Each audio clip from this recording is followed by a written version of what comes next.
If there was one thing Eva detested, it was people who didn't do their research, and even worse, people who wasted her time by being unprepared.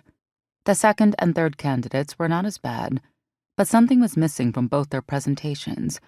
But she just couldn't put her finger on what it was exactly. But it didn't matter.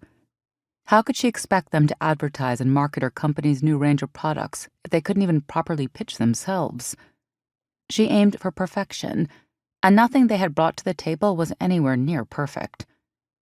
If the next candidate did not bring something more to the table, she would have to have a serious talk with Tony, the hiring manager. There was clearly a problem with the kind of candidates he was selecting, and if he wasn't going to get it right then, his head would be on the chopping block next. After a terribly needed break and a quick lunch at her desk, Eva was ready to continue her interviews. She took a deep breath, braced herself, and took a look at the profile of her next interviewee, Miss Madison Hall from the Savannah Agency. Despite her relatively small agency, Madison Hall came highly recommended, and it did nothing short of piquing Eva's interest. She looked at the profile in front of her. Savannah Marketing Agency was 7 years old, and they had worked with several multinationals, nothing significant in the last year or so, but she definitely couldn't be overlooked. How had Eva not heard of this woman before?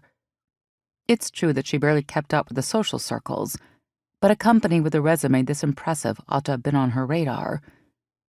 Eva clicked on the intercom, letting her assistant Michael know that it was time for the next interviewee.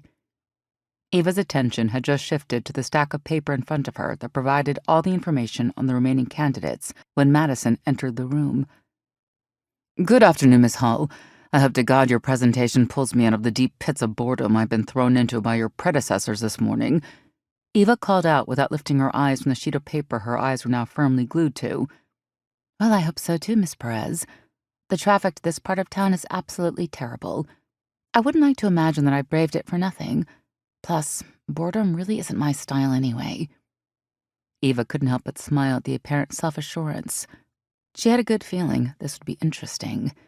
Slowly, Eva gathered the rogue sheets of paper and turned her attention to Madison Hall. Her eyes lifted to find the most gorgeous set of emerald green eyes she had seen in a long time staring right at her. Madison smiled lightly, a smile so disarming that Eva couldn't bear to look away. The way she presented herself reflected the confident aura she was projecting perfectly. Her navy blue pantsuit seemed to have been tailored to her for perfection, and was excellently paired with a crisp white shirt and gorgeous white pumps. Her hair was a vibrant red, shoulder length, swaying oh so slightly as she walked. Eva hated to admit it, but this woman was so strikingly attractive, so alluring, that Eva knew she would buy anything she was selling. Nathan, one of her team managers, cleared his throat, breaking Eva's trance and bringing her back to the situation at hand. Eva shook her head. "Your profile is impressive, Miss Hall." "Thank you." Madison responded quickly before unleashing another smile that dazzled and charmed, in a way that for some reason disoriented Eva more than she would ever be willing to admit.